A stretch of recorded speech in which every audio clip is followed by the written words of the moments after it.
Selamat pagi teman-teman. Assalamualaikum warahmatullahi wabarakatuh. Jadi hari ini kita akan masuk ke materi bab 3. Di bab 3 ini kita akan membahas tentang klasifikasi materi dan perubahannya. Nah, untuk pertemuan pertama ini kita akan membahas dulu mengenai unsur, senyawa, dan campuran.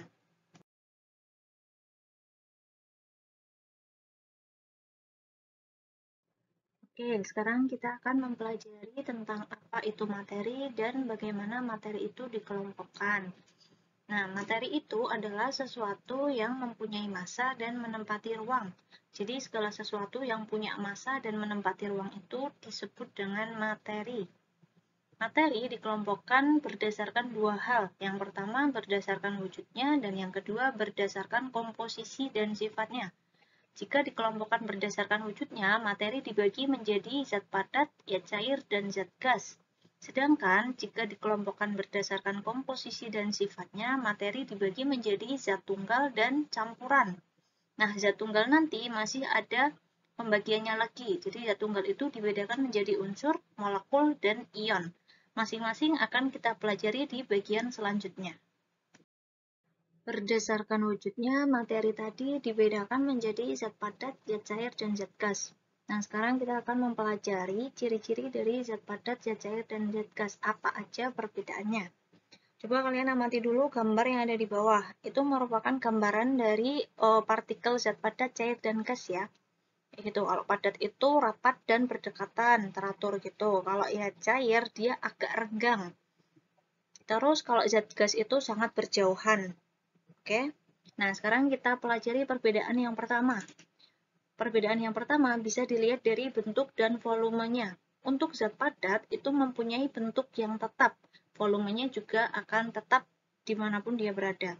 Misalkan kita punya sebuah balok kayu, itu nanti balok kayunya misalkan diletakkan dimanapun akan memiliki bentuk dan volume yang tetap. Kan akan tetap bentuknya kayak balok kayu itu dan volumenya juga tetap sama. Sedangkan kalau zat cair itu akan memiliki bentuk yang berubah-ubah tetapi volumenya tetap. Contohnya, misalkan kita punya air 500 ml. Air itu kita letakkan di dalam botol. Nah, setelah itu air 500 ml itu kita pindahkan ke sebuah mangkok.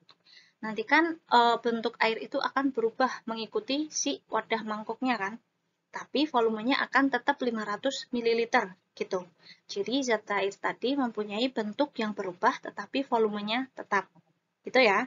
Sedangkan kalau zat gas itu mempunyai sifat yang berubah-ubah bentuknya dan volumenya juga berubah-ubah.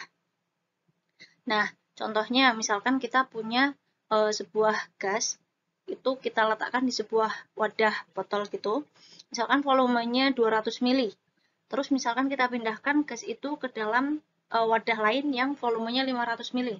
Nanti bentuk zat gas tadi akan berubah mengikuti wadah yang baru. Kemudian volumenya juga akan menyesuaikan dengan wadah yang baru.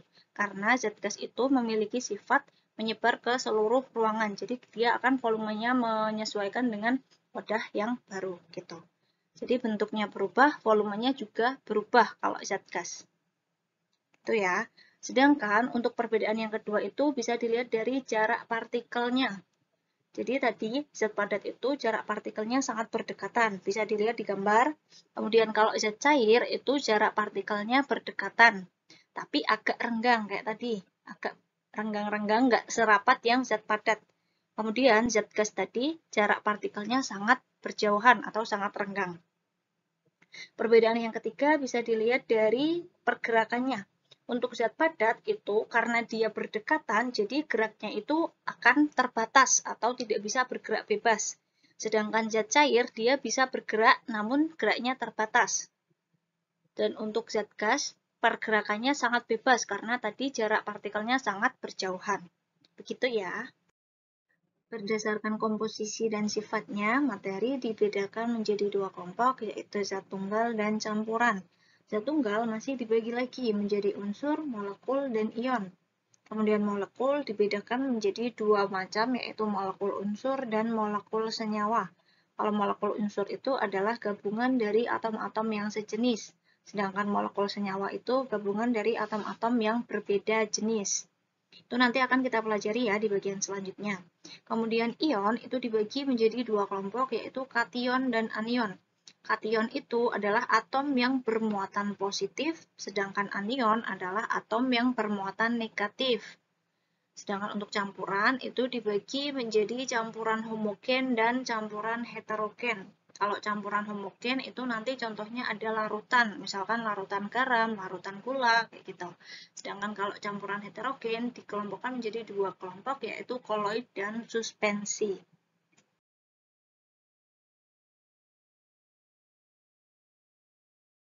Sekarang kita akan mempelajari tentang apa itu unsur dan contohnya ya. Nah, jadi unsur itu adalah zat tunggal yang tidak dapat diuraikan lagi menjadi zat yang lebih sederhana dengan proses kimia biasa. Bagian terkecil dari unsur itu disebut dengan atom. Unsur itu dibagi lagi menjadi tiga kelompok. Ada unsur logam, unsur semi-logam, dan unsur non-logam. Contoh dari unsur itu ada emas, besi, timah, seng, tembaga, dan nikel. Untuk lebih lanjutnya akan kita pelajari di slide selanjutnya ya. Pertama kita akan bahas dulu mengenai unsur logam. Jadi unsur logam itu mempunyai beberapa ciri-ciri, diantaranya adalah yang pertama, memiliki sifat mengkilap. Contohnya pada besi, baja, emas, perak, itu kan dia mengkilap-kilap gitu ya. Yang kedua, umumnya merupakan penghantar listrik dan penghantar panas yang baik. Yang ketiga, biasanya berwujud padat kecuali pada raksa. Jadi raksa itu ketika berada pada suhu ruang, wujudnya berupa zat cair. Dan sifat yang keempat adalah mudah dibentuk. Contohnya kayak besi, baja itu ketika dipanaskan kan akan mudah dibentuk, mudah ditempa gitu ya. Contoh unsur logam itu ada aluminium yang lambang unsurnya itu Al, kemudian ada barium yang lambang unsurnya Pa, besi lambang unsurnya Fe, dan seterusnya. Berikut ini ada beberapa contoh unsur logam, ada nama Indonesianya sama nama Latin serta lambang unsurnya juga. Jadi nanti bisa dihafalkan kalau aluminium itu lambang unsurnya Al, kemudian besi lambang unsurnya Fe, emas itu lambang unsurnya Au, dan seterusnya. Untuk unsur non-logam itu memiliki beberapa ciri-ciri, diantaranya adalah ketika berada pada suhu dan tekanan normal itu umumnya berwujud gas dan padat. Kemudian ciri yang kedua itu tidak mengkilap. Ciri yang ketiga merupakan penghantar arus listrik yang buruk dan tidak dapat ditempa. Nah, contoh untuk unsur non-logam yang berbentuk padat itu diantaranya adalah belerang yang lambang unsurnya itu S, kemudian ada fosforus yang lambang unsurnya P, karbon yang lambang unsurnya C, dan iodin yang lambang unsurnya itu I. Sedangkan untuk unsur non-logam yang berbentuk gas diantaranya ada fluorin yang lambang unsurnya F, helium yang lambang unsurnya He, dan seterusnya. Sedangkan yang terakhir untuk unsur non-logam yang berbentuk cair itu contohnya ada bromin dengan lambang unsur Br.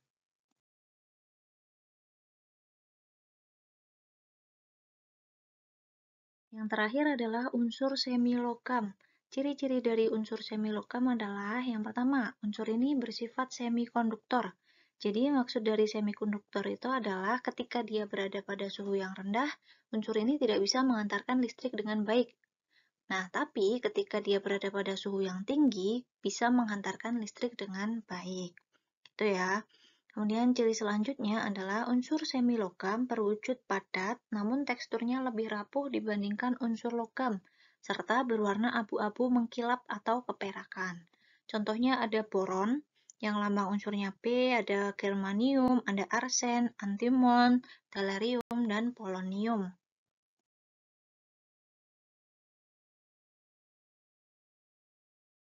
Berikut ini ada beberapa perbedaan dari unsur logam dan unsur non-logam.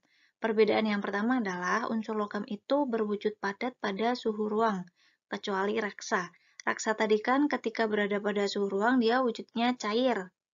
Sedangkan untuk non-logam itu ketika berada pada suhu ruang ada yang berwujud padat, ada yang cair, ada juga yang gas. Perbedaan yang kedua, unsur logam itu dapat ditempa dan dapat direnggangkan. Sedangkan unsur non-logam itu dia bersifat rapuh dan tidak dapat ditempa. Untuk perbedaan yang ketiga, unsur logam itu bersifat konduktor atau bisa menghantarkan listrik dan panas dengan baik. Sedangkan unsur non-logam dia bersifat non-konduktor atau tidak bisa menghantarkan listrik dan panas dengan baik, kecuali grafit. Jadi grafit itu bisa menghantarkan listrik dan panas dengan baik, satu-satunya unsur non-logam yang bersifat konduktor. Orang pertama yang mengusulkan pemberian simbol unsur atau lambang unsur itu adalah John Jacob Berzelius. Jadi contohnya tadi Ibu nyebutin bahwa aluminium itu punya lambang unsur Al. Nah, yang pertama kali ngusulin pemberian simbol unsur itu adalah si Berzelius ini. Menurut Berzelius, pemberian lambang unsur itu ada 3 syarat. Yang pertama, setiap unsur dilambangkan dengan satu huruf, yaitu huruf awal dari nama latinnya. Kemudian yang kedua, huruf awal ditulis dengan huruf kapital. Dan yang terakhir, untuk unsur yang memiliki huruf awal sama, akan diberikan satu huruf kecil di belakangnya. Jadi contohnya, misalkan karbon. Karbon itu kan nama latinnya carbon, pakai C. Nah, carbon itu dilambangkan dengan huruf paling depannya, yaitu huruf C. Ditulisnya pakai huruf kapital. Terus, ketika ada unsur lain yang punya huruf awal C juga, itu kan pasti nggak bisa pakai C, karena C udah dipakai sama karbon. Berarti dia harus pakai nama lain. Misalkan kalsium. Kalsium itu kan nama latinnya calcium, pakai C ya. Nah, itu kita nggak bisa pakai C lagi, karena C-nya udah dipakai si karbon. Pertama kali yang ditemukan itu kan karbon. Nah, untuk itu si kalsium harus dikasih pembeda, yaitu satu huruf di belakangnya C. Jadinya kalsium itu lambangnya Ca. Berikut ini adalah gambar dari tabel periodik unsur. Jadi setiap unsur-unsur itu akan dimasukkan ke dalam tabel ini. Nah, penyusunannya itu didasarkan pada persamaan sifat. Jadi yang punya sifat sama itu akan dikelompokkan ke dalam kelompok-kelompok tertentu. Nah, di sini ada beberapa perbedaan warna kan. Untuk warna yang biru itu adalah unsur-unsur logam. Untuk warna yang kuning itu adalah unsur-unsur non-logam, dan yang warnanya agak kecoklatan itu adalah unsur yang semi-logam.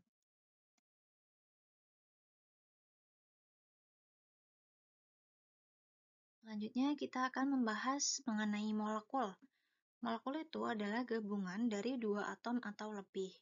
Nah, molekul itu dibedakan menjadi dua jenis, yaitu molekul unsur dan molekul senyawa. Molekul unsur adalah gabungan dari atom yang berasal dari unsur-unsur yang sama. Contohnya H2. H2 itu kan adalah gabungan dari dua atom H atau dua atom hidrogen. Jadi H plus H akan menjadi H2. Contoh lainnya ada O2. Itu berarti gabungan dari dua atom oksigen. Jadi oksigen plus oksigen itu akan menjadi O2. Gitu ya. Selanjutnya, molekul senyawa adalah sekumpulan dari atom yang berasal dari unsur yang berbeda. Contohnya ada CO. CO itu adalah gabungan dari satu atom karbon dan satu atom oksigen. Jadi satu atom C tambah satu atom O itu akan bergabung menjadi CO. Contoh lainnya adalah H2O. H2O itu berarti gabungan dari dua atom H atau dua atom hidrogen plus satu atom oksigen. Gitu. Paham kan?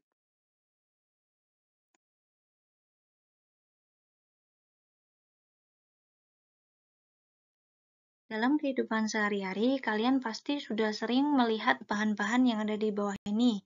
Ada air, gula, garam, dan asam cuka. Nah, bahan-bahan ini merupakan contoh dari molekul senyawa. Seperti yang udah Ibu bahas di depan tadi, molekul senyawa adalah sekumpulan atom yang berasal dari unsur-unsur yang berbeda. Nah, molekul senyawa ini dapat diuraikan menjadi dua zat atau lebih yang lebih sederhana. Jadi seperti H2O, berarti bisa diuraikan menjadi dua atom H dan satu atom O. Gitu ya. Berikut ini ada beberapa contoh molekul senyawa dan unsur-unsur penyusunnya. Yang pertama ada senyawa air dengan rumus kimia H2O. Unsur penyusun dari H2O itu adalah dua atom hidrogen plus satu atom oksigen. Yang kedua ada garam dapur. Garam dapur itu rumus kimianya adalah NaCl. Unsur penyusunnya ada satu atom Na atau 1 atom natrium dan 1 atom Cl atau 1 atom klorin. Kemudian yang terakhir ada gula tebu dengan rumus kimia C12H22O11. Unsur penyusun dari gula tebu itu adalah 12 atom karbon plus 22 atom hidrogen plus 11 atom oksigen. Nah, berikut ini adalah tabel beberapa contoh senyawa yang biasa kita temui dalam kehidupan sehari-hari. Yang pertama ada senyawa natrium klorida dengan rumus kimia NaCl. NaCl itu tadi kan dalam kehidupan sehari-hari biasa kita sebut dengan garam dapur. Kemudian ada senyawa natrium hidroksida, sukrosa, samsulfat, urea, dan seterusnya. Bisa kalian baca-baca sendiri ya. Berikut ini adalah perbedaan dari unsur, molekul unsur, dan molekul senyawa. Jadi kalau unsur tadi itu kan penulisannya dituliskan dengan satu huruf besar. Jadi bisa juga ditulis dengan 2 huruf, asalkan huruf belakangnya itu huruf kecil. Nanti penjelasannya bisa disimak di bagian yang sebelumnya tadi ya, untuk penulisan lambang unsur. Nah, di sini ada 2 buah contoh unsur, yaitu unsur oksigen dan unsur hidrogen. Unsur oksigen itu lambang unsurnya O, Ibu gambarkan dengan 1 buah bulatan warna merah, dan unsur hidrogen itu lambang unsurnya H. Ibu gambarkan dengan 1 buah bulatan berwarna biru, ukurannya kecil. Nah, jadi unsur itu gambarannya hanya 1 buah bulatan, karena dia zat tunggal yang tidak bisa dibagi-bagi lagi. Sedangkan untuk molekul unsur itu adalah gabungan dari 2 buah unsur yang sejenis. Jadi contohnya ada O2. O2 itu berarti gabungan dari 2 atom O. O plus O akan bergabung menjadi O2. Atau contoh lain ada H2. Itu berarti gabungan dari H plus H. Bergabung membentuk H2. Gitu ya. Terakhir, untuk molekul senyawa itu adalah gabungan dari unsur-unsur yang berbeda jenis. Contohnya ada H2O. H2O itu berarti gabungan dari unsur H, jumlahnya ada 2, jadi bulatan birunya ada 2, dan 1 unsur O. Gitu. Jadi unsurnya berbeda kalau molekul senyawa. Kalau molekul unsur itu unsurnya sama-sama O atau sama-sama H. Sedangkan kalau unsur itu hanya O aja atau H aja, nggak ada angkanya, nggak ada angka 2-nya atau angka berapapun.